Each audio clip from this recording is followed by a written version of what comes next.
soin de toi, maître. Heureuse est la mère qui t'a porté et allaité. Heureux plutôt ceux qui écoutent la parole de Dieu et qui l'observent.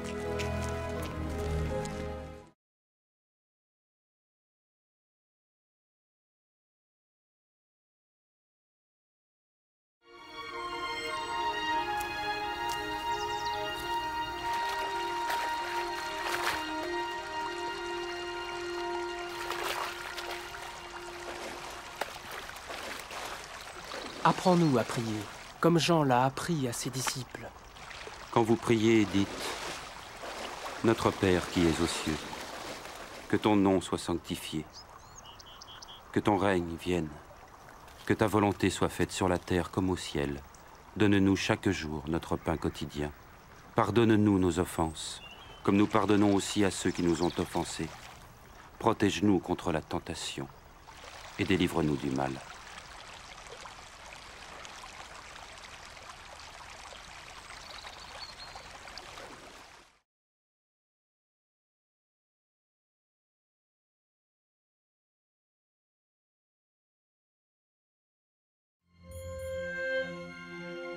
Dans les Saintes Écritures, Dieu déclare que le Messie viendrait pour être le sauveur du monde. La vie de Jésus prouve qu'il est bien celui dont les prophètes avaient parlé. Ésaïe a prophétisé que la Vierge deviendrait enceinte et qu'elle enfanterait un fils. Des siècles plus tard, la naissance de Jésus accomplissait cette prophétie.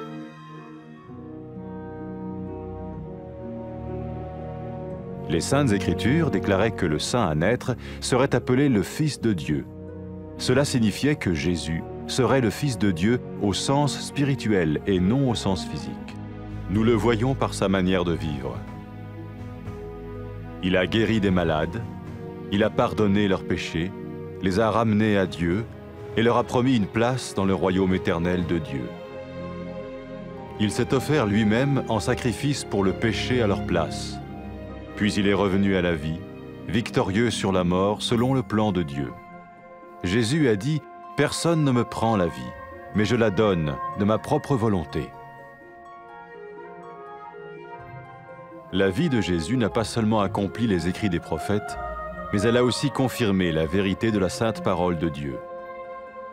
Les prophètes avaient écrit « Ta parole, ô mon Dieu, est parfaite, elle dure à toujours. » Jésus lui-même a dit « Le ciel et la terre disparaîtront, tandis que mes paroles ne disparaîtront jamais. » Jésus est venu pour nous donner la vie dans toute sa plénitude. Et quand l'homme a désobéi à Dieu dans le jardin d'Éden, il a choisi sa propre voie et ses actions l'ont séparé du Créateur.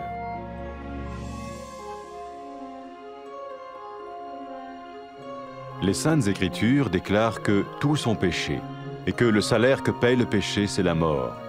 Il s'agit de la mort spirituelle, éternelle séparation d'avec Dieu.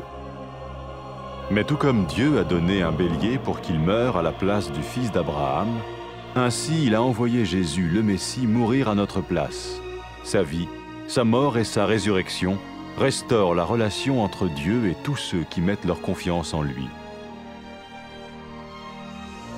Maintenant, non seulement Jésus pardonne les péchés de ceux qui le suivent, mais il les sauve aussi du jugement éternel de Dieu. Ils sont sûrs d'aller au paradis et de vivre avec lui pour toujours. C'est cette vie et cette liberté de la culpabilité et du pouvoir du péché que Jésus offre à chacun aujourd'hui. Cela ne veut pas dire suivre une religion, mais choisir d'avoir foi en Jésus qui dit « Je me tiens à la porte et je frappe. Si quelqu'un entend ma voix et ouvre la porte, j'entrerai chez lui. » Cela veut dire se tourner vers Dieu et croire que Jésus vient dans nos vies pardonner nos péchés et nous rendre tels qu'il veut que nous soyons. Il ne suffit pas d'approuver intellectuellement ce qu'il dit, ni de vivre une expérience émotionnelle. Nous le recevons par grâce, au moyen de la foi, par un acte de notre volonté. Lorsque quelqu'un est prêt à suivre Jésus le Messie, il peut lui parler par une simple prière. Peut-être êtes-vous prêt maintenant à ouvrir votre vie à Dieu. Si oui, vous pouvez vous joindre à la prière suivante, silencieusement. dans votre cœur.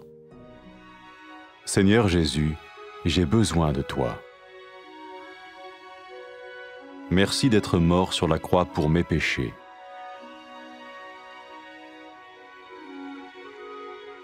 Je confesse mes péchés et je m'en repens.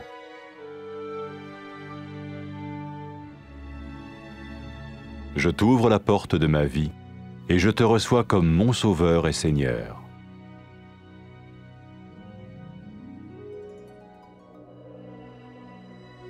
Merci de me pardonner mes péchés et de me donner la vie éternelle.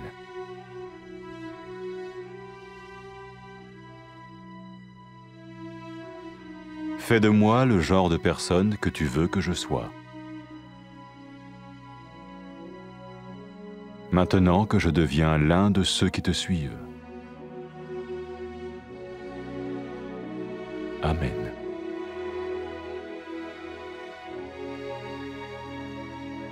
Jésus a dit à propos de ses disciples, « Mes brebis écoutent ma voix, je les connais et elles me suivent. » Pour expérimenter la vie en abondance promise par Jésus, ceux qui le suivent parlent à Dieu chaque jour dans la prière et lisent ou écoutent sa parole. Ils parlent de lui à d'autres personnes et rencontrent régulièrement ceux qui l'aiment et le suivent. N'oubliez pas sa merveilleuse promesse. Tout pouvoir m'a été donné dans le ciel et sur la terre.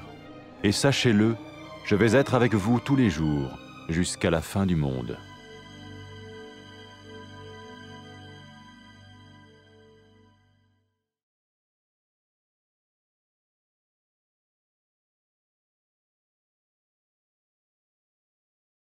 Muhtacız Efendimiz.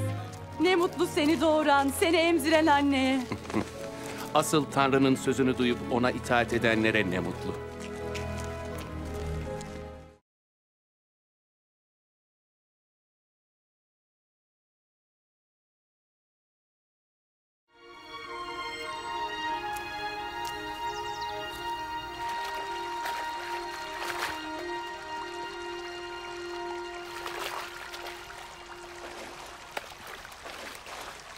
Yahya'nın öğrettiği gibi sen de bize dua etmesini öğret lütfen. Şöyle dua edin.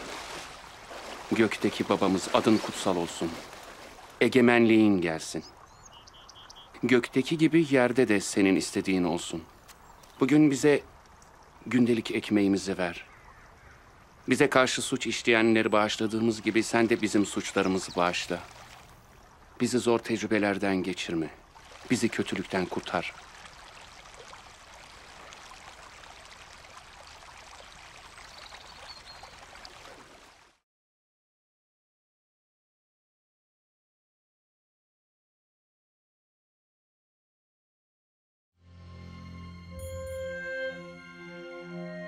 Kutsal yazılarda Tanrı, Mesih'in dünyanın kurtarıcısı olmak üzere geleceğini söyler. İsa'nın hayatı, peygamberlerin bahsettiği kişinin o olduğunu kanıtlar. Yeşaya, Bakire'nin gebe kalıp bir oğul doğuracağını söylemişti. Yüzyıllar sonra İsa'nın doğumuyla bu peygamberlik gerçekleşti. Kutsal yazılar doğacak kutsal olanın Tanrı'nın oğlu olacağını söyler. Bu İsa'nın fiziksel anlamda değil, ruhsal anlamda Tanrı'nın oğlu olacağı anlamına gelir. Bunu onun hayatında görüyoruz. İnsanları hastalıklarından iyileştirdi, günahlarını bağışladı, onları tekrar Tanrı'ya yöneltti. Tanrı'nın sonsuz krallığında onlara bir yer vaat etti. Günahın kurbanı olarak onların yerine kendini sundu ve ölümü yenerek dirildi. İsa, canımı kimse benden alamaz, ben onu kendiliğimden veririm dedi. İsa'nın hayatı yalnızca peygamberlerin söylediklerinin gerçekleşmesini sağlamadı. Aynı zamanda Tanrı'nın kutsal sözünün gerçekliğini doğruladı. Peygamberler Tanrı'nın sözü kusursuzdur. Sözün ey Rab sonsuzdur der. İsa'nın kendisi de yer ve gök ortadan kalkacak ama benim sözlerim asla ortadan kalkmayacak dedi. İsa hayatı tüm doluluğuyla bize vermek için geldi. Ama insan Adem bahçesinde Tanrı'ya itaat etmeyince kendi yolu ve davranışları onu yaratıcısından ayırdı. Kutsal yazılar herkesin günah işlediğini ve günahın ücretinin ölüm olduğunu söyler. Bu ruhsal bir ölüm anlamına gelir. Yani Tanrı'dan ebedi bir ayrılık. Ama Tanrı İbrahim'in oğlunun ölmesi yerine bir koç gönderdiği gibi bizim yerimize ölmesi için de Mesih İsa'yı gönderdi. İsa'nın yaşamı, ölümü ve dirilişi Tanrı ile kendisine güvenen herkesle ilişkisini düzeltti. Şimdi İsa'yı izleyenlerin yalnızca günahları bağışlanmıyor. Aynı zamanda Tanrı'nın ebedi yargısından kurtuluyorlar. Cennette sonsuza dek Tanrı ile yaşayacaklarından eminler. İsa bugün herkese suçluluktan ve günahın etkisinden özgürlük ve sonsuz yaşam sunmaktadır. Bu din kurallarına göre yaşamak değildir. Ama kapıda durmuş kapıyı çalıyorum. Biri sesimi işitir ve kapıyı açarsa onun yanına gireceğim diyen İsa'yı izleme imanına sahip olmayı seçmektir. Bu Tanrı'ya dönmek ve İsa'nın hayatımıza girip günahlarımızı bağışlamasına ve bizi olmamızı istediği kişi yapmasına güvenmek demektir. Zihinsel olarak söylediklerine katılmak ya da duygusal bir deneyim yaşamak yeterli değildir. Lütuf ve iman aracılığıyla onu kabul ediyoruz, irademizin bir eylemi olarak. İnsanlar Mesih İsa'nın izleyicisi olmaya hazır olduğunda ona basit bir dua ile seslenebilirler. Belki de Tanrı'ya hayatını açmaya şimdi hazırsın. Öyleyse şimdi edeceğimiz duaya sessizce yürekten katılabilirsin.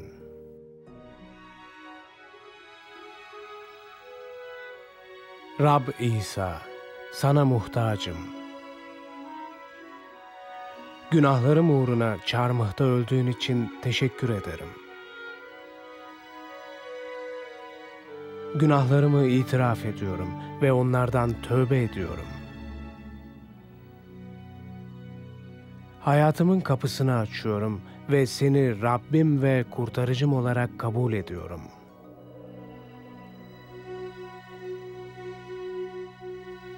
Günahlarımı bağışladığın ve bana sonsuz yaşam verdiğin için teşekkür ederim.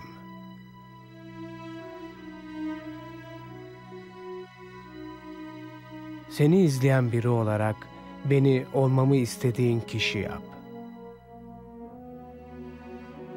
Amin.